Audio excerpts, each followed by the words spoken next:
Baik, bismillahirrahmanirrahim. Assalamualaikum warahmatullahi wabarakatuh. Teman-teman, kembali lagi bersama saya untuk kembali meneruskan penjelasan yang sebelumnya sudah dijelaskan terkait dengan konsep dasar evaluasi. Kita akan masuk di part yang kedua.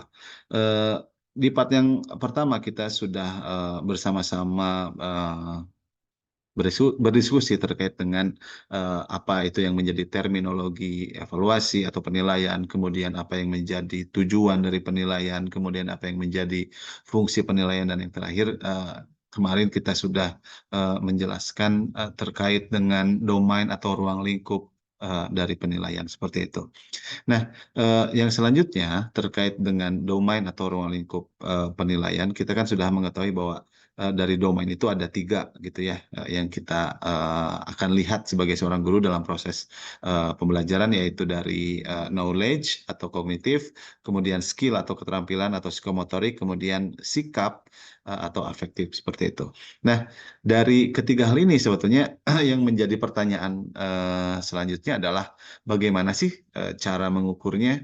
Kita akan bahas sedikit terkait dengan strategi penilaian gitu yang bisa dilakukan untuk melihat ketiga hal ini. Nah, ini sebagai contoh aja untuk nantinya akan dijelaskan lebih detail lagi di materi yang akan datang begitu.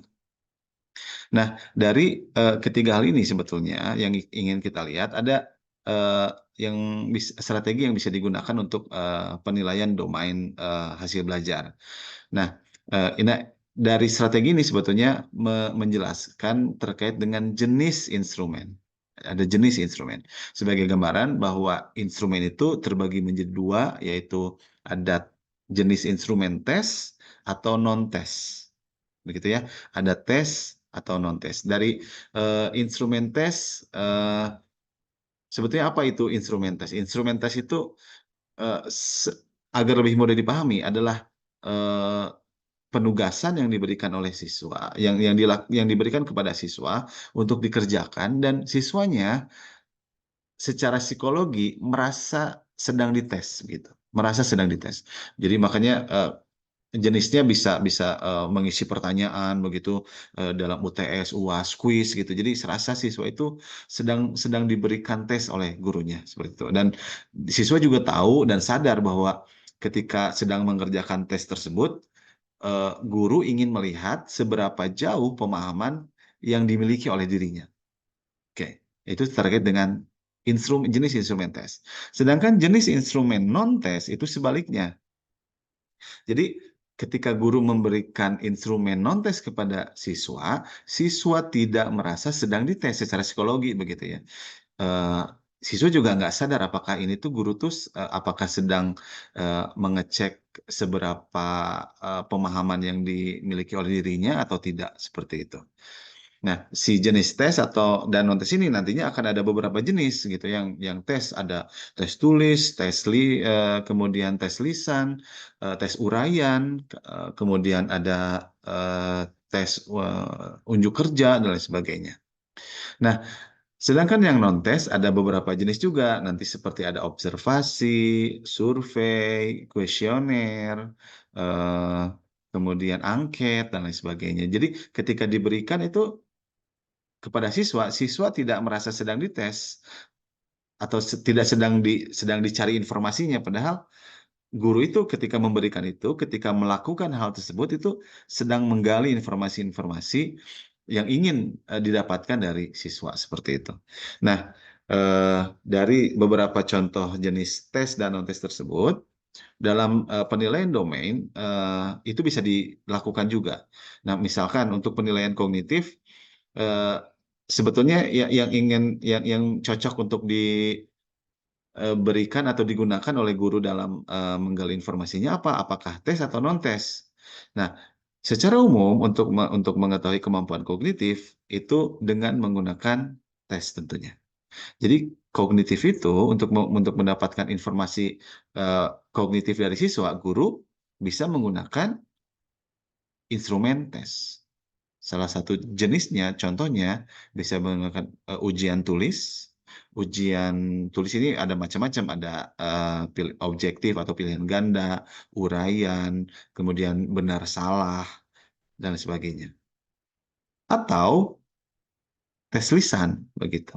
Jadi bentuknya ketika ketika ingin mendapatkan informasi kognitif dari siswa, tidak diberikan pertanyaan dalam bentuk paper gitu, tapi langsung disampaikan oleh gurunya. Nah, sedangkan untuk kemampuan psikomotorik yang kedua, ini juga dilakukan dengan menggunakan instrumen tes, begitu ya. Eh, Contohnya yaitu unjuk kerja. Ketika ketika siswanya diminta untuk melakukan sesuatu, misalkan dalam olahraga, siswanya diminta untuk berenang, siswanya diminta untuk meloncat, melompat atau gerakan senam, guru ini sambil memegang juga rubrik penilaian unjuk kerja. Jadi rubriknya, kemudian guru kemudian meminta siswa untuk melakukan sesuatu, kemudian guru memberikan penilaian kepada siswa setelah siswanya melakukan sesuatu yang diperintahkan. Tapi dalam psikomotorik ini juga bisa dalam bentuk lain. Dalam bentuk non-tes, apakah bisa? Tentu saja bisa. Misalkan dengan menggunakan observasi, lembar observasi, jadi seolah-olah siswanya tuh malah tidak diberikan, tidak dilakukan penilaian, padahal gurunya sedang melakukan penilaian observasi. Sama juga ada rubriknya, ada apa namanya, butir-butir observasi yang dipegang oleh guru gitu, ketika dalam melakukan proses penilaian. Tapi secara umum untuk penilaian kemampuan psikomotorik menggunakan instrumen tes begitu. Kemudian yang ketiga ada penilaian kemampuan afektif. Nah, untuk yang afektif secara dominan ini kebanyakan menggunakan instrumen non-tes. Secara dominan menggunakan instrumen non-tes.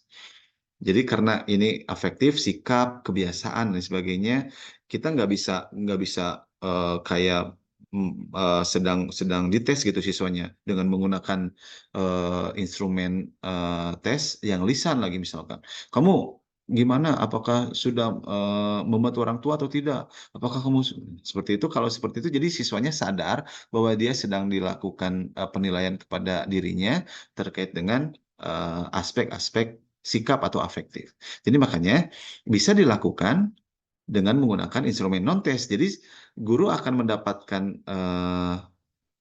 penilaian yang sebenar-benarnya dilakukan oleh siswa, tidak bias, jujur apa adanya, diberikan jawaban-jawaban yang diberikan oleh siswa, karena siswanya tidak merasa sedang dilakukan penilaian. Dia tidak merasa sedang digali informasi dengan instrumen non-tes ini.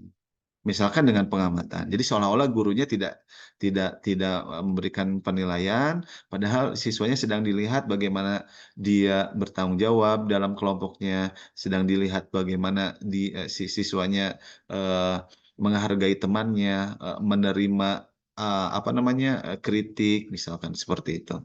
Jadi siswa tidak merasa sedang digali informasi, tapi dia melakukan sesuatu sesuai dengan apa yang dimilikinya, sesuai dengan apa yang kebiasaan-kebiasaan yang biasa dia lakukan begitu.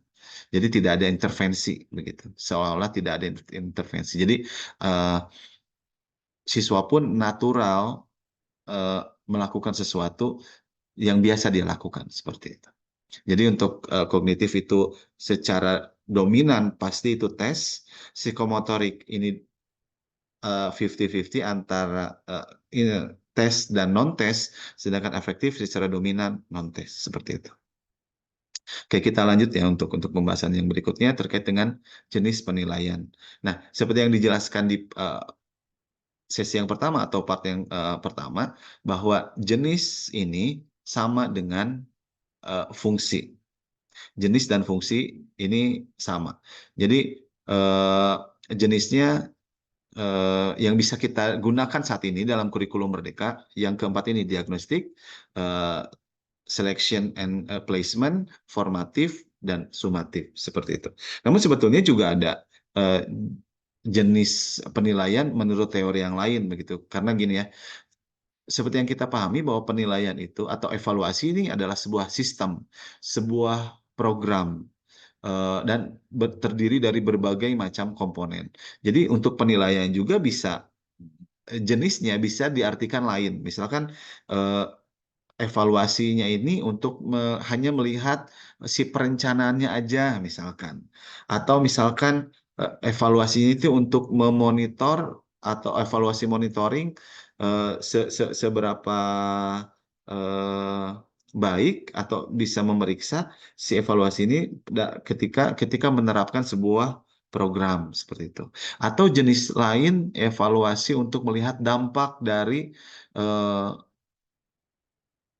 metode atau model atau media yang diberikan oleh guru kepada siswa. Jadi jenis-jenisnya bisa juga dilihat dari per aspek begitu, dari per aspek. Tapi untuk kurikulum saat ini kita gunakan jenis penilaian yang digunakan eh, diagnostik, placement atau selection, formatif dan sumatif. Biar ada kesinambungan antara kurikulum yang diberlakukan dengan pemahaman yang kita miliki seperti itu. Dan ini tentunya sudah bisa dipahami oleh teman-teman semua, bisa dicek lagi di video part yang pertama terkait dengan apa itu diagnostik, selection, formatif dan sumatif seperti itu. Untuk selanjutnya kita akan masuk pada penjelasan terkait dengan pendekatan sistem penilaian. Ini tuh terkait dengan apa sih? Ini tuh pendekatan pada saat guru memutuskan eh, memutuskan aspek bukan memutuskan aspek, memutuskan eh, pada proses penilaian. Apakah ini tuh baik atau tidak, lulus atau tidak, mencapai KKM atau tidak, eh, dan lain sebagainya. Nah, pendekatannya ada dua. Yang pertama penilaian acuan norma atau PAN, dan yang kedua adalah penilaian acuan patokan atau PAP.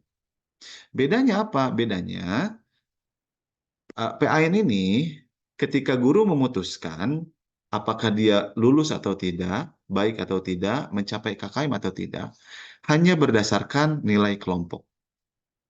Hanya berdasarkan nilai kelompok.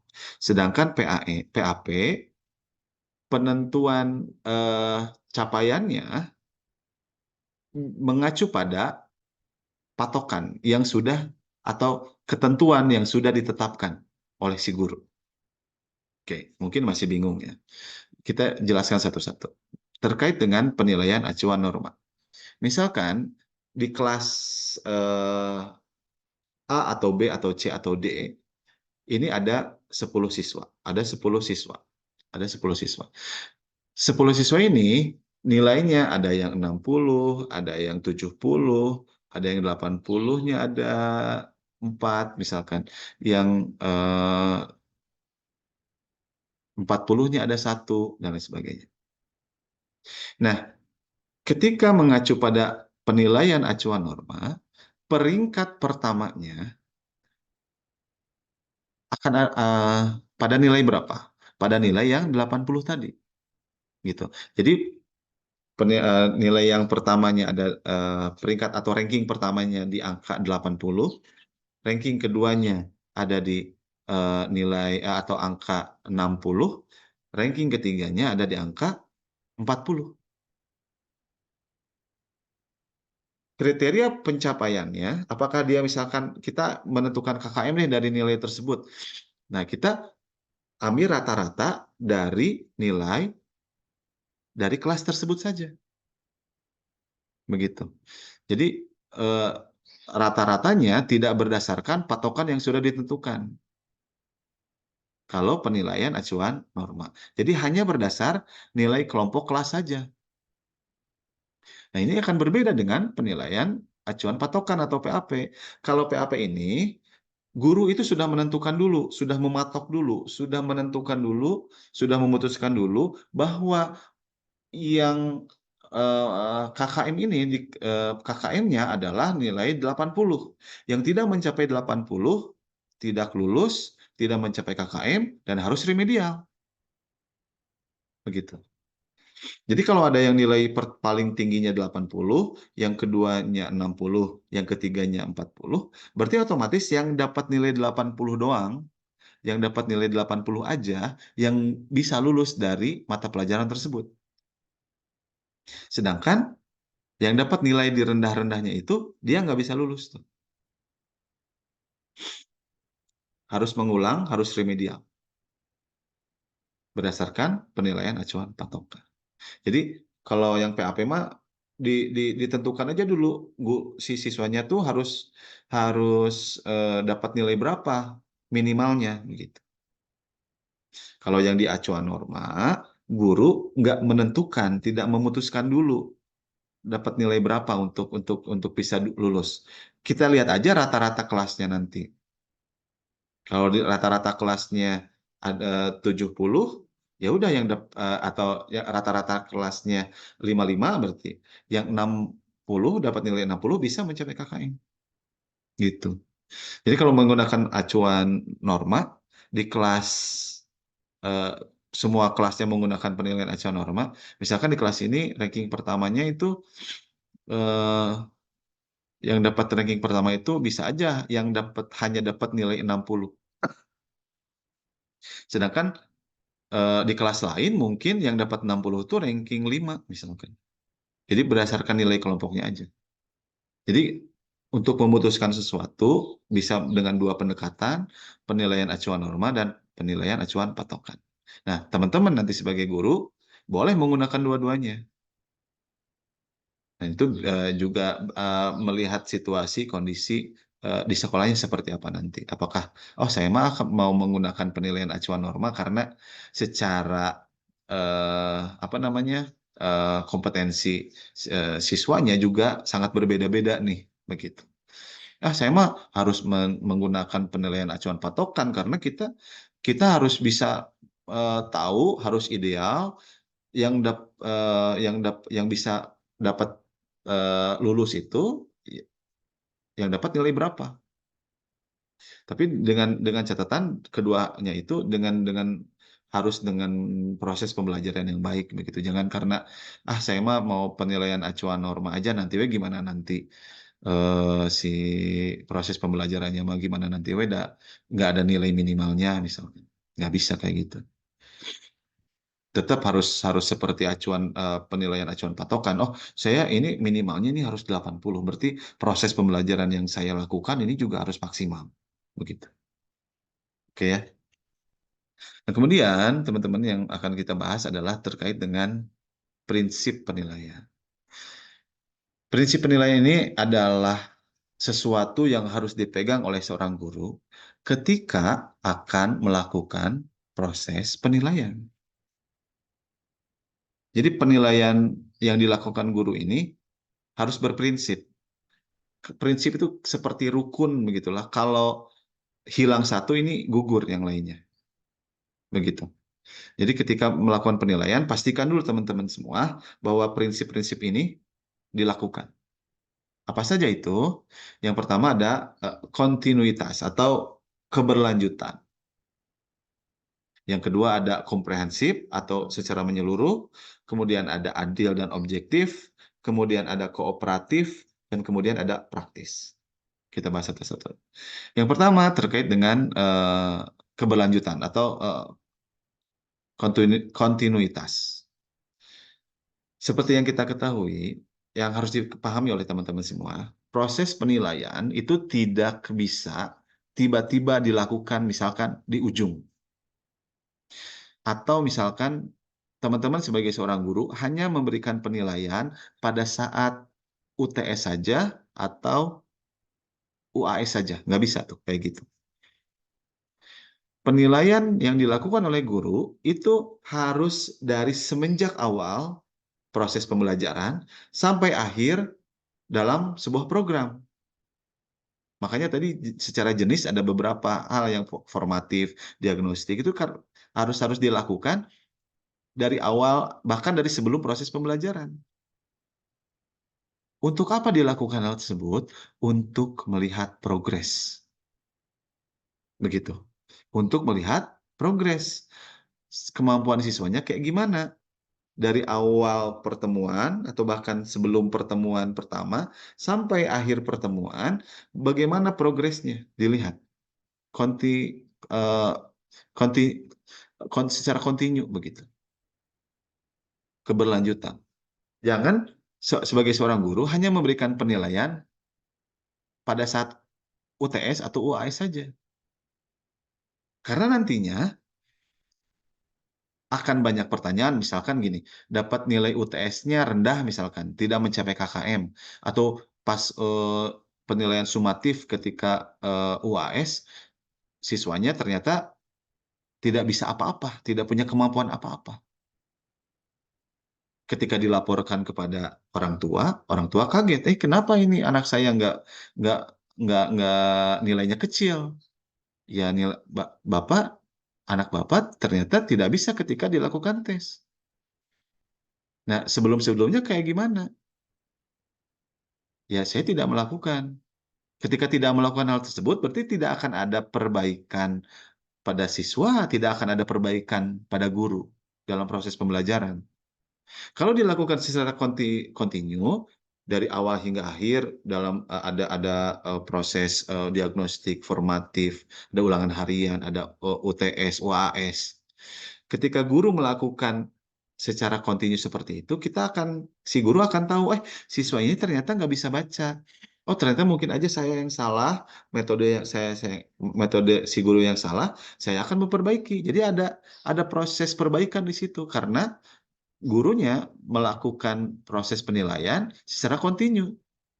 Terlihat progresnya kayak gimana, dan juga si guru juga bisa secara tahap demi tahap melakukan perbaikan agar supaya bisa menemukan sebuah formula proses pembelajaran yang baiknya seperti gimana begitu. Makanya harus dilakukan secara kontinu. Nggak bisa hanya tiba-tiba di UTS atau UAS saja. Tiba-tiba nilainya anaknya kecil atau nggak bisa ngapa-ngapain, orang tua nanti bisa protes. Begitu. Oke. Yang kedua, ada komprehensif atau secara keseluruhan. Ini prinsip ini terkait dengan domain atau ruang lingkup. Jadi guru itu tidak bisa hanya memberikan penilaian hanya kognitif aja. Sedangkan afektif dan psikomotoriknya tidak dilihat. Jangan seperti itu. Harus komprehensif, semuanya dilihat. Kognitifnya dilihat, afektifnya dilihat, psikomotoriknya dilihat. Gitu. Semuanya harus secara utuh. Jangan hanya eh, guru itu hanya saya mah mau ulangan harian dari awal sampai akhir, ulangan-ulangannya itu atau kuis-kuisnya itu PG aja semua untuk melihat kognitifnya semua nggak bisa. Sedangkan hasil observasi sikapnya kayak gimana? Rubrik penilaian si kemampuan komunikasinya, psikomotorik komunikasinya kayak gimana? Nggak ada, nggak dilakukan. Dan itu tidak boleh. Ketika menjadi seorang guru, seluruh aspek, seluruh domain itu harus dilihat dan dilakukan penilaian. Mudah-mudahan bisa dipahami ya. Kemudian yang ketiga, terkait prinsip yang ketiga adalah adil dan objektif. Eh, dalam proses penilaian, objektif itu sesuai dengan fakta, begitu ya. Harus sesuai dengan kenyataannya. Adil dan diungkapkan kalau dia tidak bisa, ya tidak bisa. Kalau dia bisa, ya bisa. Begitu. Harus objektif. Artinya juga, ketika guru melakukan proses penilaian, tidak boleh ada intervensi apapun yang bisa mempengaruhi penilaian guru terhadap siswa. Jadi tidak boleh ada intervensi apapun. Oh ini mah karena ini anak guru, oh ini anak pejabat, oh kayaknya diluluskan aja misalnya. Nggak bisa kayak gitu. Jadi harus sesuai dengan sebenar-benarnya kemampuan yang dimiliki oleh siswa. Kita tidak boleh ada perasaan, "Oh, kasihan ya, kita kita naikin aja nilainya, kita mark up aja nilainya, kita katrol aja nilainya, karena kita sayang kepada anak." Nggak bisa kayak gitu. Justru bentuk sayang kita kepada siswa adalah menunjukkan bahwa siswa itu benar-benar nggak bisa. Ketika ditanya A, jawabannya harus A, nggak bisa B, nggak C atau D, misalkan.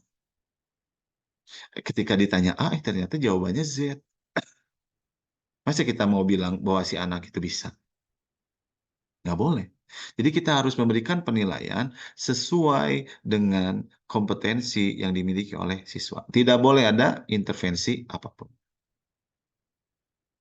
Yang selanjutnya yang keempat adalah kooperatif. Prinsip ini adalah prinsip yang juga sangat penting dilakukan oleh guru. Kooperatif ini apa? Kooperatif ini adanya kerjasama. Kerjasama siapa dengan siapa? Ketika melakukan proses penilaian, guru harus bekerja sama dengan siswa, guru juga harus bekerja sama dengan orang tua siswa. Ini terkait dengan pelaporan, begitu ya, pelaporan hasil evaluasi. Dari hasil evaluasi ternyata eh, siswanya mendapatkan nilai yang rendah. Kita coba komunikasikan kepada siswanya dan komunikasikan juga kepada siswanya, kepada siswanya dan kepada orang tuanya, agar supaya siswa secara pribadi dan orang tua bisa melihat bagaimana perkembangan. Karena gini, banyak kasus ini tidak dilaporkan sama sekali hasil perkembangan siswanya, ternyata di akhir siswanya ternyata nggak bisa ngapa-ngapain gitu. Nggak boleh. Harus ada kerjasama terkait dengan pelaporan. Karena gini, proses pembelajaran ini juga tidak bisa sepenuhnya dilakukan oleh guru. Waktu yang paling banyak yang dilalui oleh siswa ya di rumah, begitu, bersama orang tuanya. Jadi ada ada banyak waktu eh, antara siswa dengan orang tuanya. Makanya si guru itu harus mengkomunikasikan, ternyata anaknya tuh belum bisa ini, tapi udah bagus ini tapi nggak bisa ini. Nah, ketika kita berkomunikasi, akan ada kerjasama dengan orang tua agar bisa, oh ternyata yang kemarin nggak bisa tuh apa ya? Orang tua di rumah mencoba untuk mengembangkan kemampuan-kemampuan yang sebelumnya belum eh, dimiliki oleh siswa. Seperti itu. Kemudian yang terakhir ada praktis. Ketika praktis ini ya artinya ya mudah digunakan begitu. Ketika guru membuat sebuah instrumen atau melakukan proses evaluasi kepada siswa, tentunya ini harus praktis, harus mudah dilakukan kepada siswa. Jangan mempersulit diri, mempersulit orang lain, dan tapi tidak menggambarkan kompetensi yang seharusnya dimiliki oleh siswa. Ya kita mudah aja, kita penilaian yang kita lakukan ini kita bikin mudah secara secara teknik ya, secara teknis ya kepada siswanya agar supaya bisa menggambarkan apa yang sesuai dengan kompetensi yang dimiliki oleh siswa seperti itu. Ini juga berhubungan dengan penggunaan alat evaluasi. Ketika alat evaluasinya terlalu rumit untuk digunakan, kemudian pada saat yang bersamaan si guru yang bersangkutan tidak bisa melakukan, nggak bisa digantiin sama guru yang lain karena si alat evaluasinya rumit untuk dilakukan, rumit untuk diaplikasikan.